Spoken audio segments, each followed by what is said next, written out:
আমার মানি ব্যাগটা কি করেছিস বল। ওই মানিব্যাগটা নিয়ে আমি হিরো আলমকে গিফট করে দিয়েছি দাদা। কি বললি? তোর এত বড় সাহস!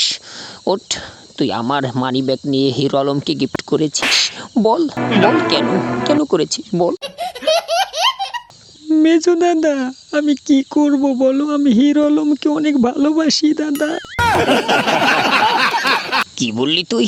দাঁড়া, তোকে আজ দেখাচ্ছি। কিছু বলো না দাদা, ওই মানি ব্যাগের ভিতরে কি আছে তোমার দাদা? ওটার জন্য তুমি এমন করছো? তুমি যাও এখান থেকে দাদা। ওকে নিজের হাতে চড় দিলাম আজকে মানি ব্যাগটার জন্য। থাক, ওকে সত্যটা বলে দিই। থাক বোন, তুই কাঁদিস না। আসলে আমার মানিব্যাগটার ভিতরে টিকটিকির গু ছিল। সেই গু আমি তোর গালে এখন মেখে দিচ্ছি। তোর গালে ব্যথা একদম ভালো হয়ে যাবে, দেখিস তুই।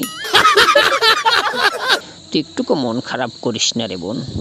ওই টিকটিকির গুড় জন্যই আমার আসলে ওই মানিব্যাগটা খুব দরকার ছিল। যাক, তুই যখন হিরো আলমকে গিফট করে দিয়েছিস, আমার আর কোনো দুঃখ নেই বোন। তুই হিরো আলমকে নিয়ে ভালো থাকিস বোন। Yo me quisiste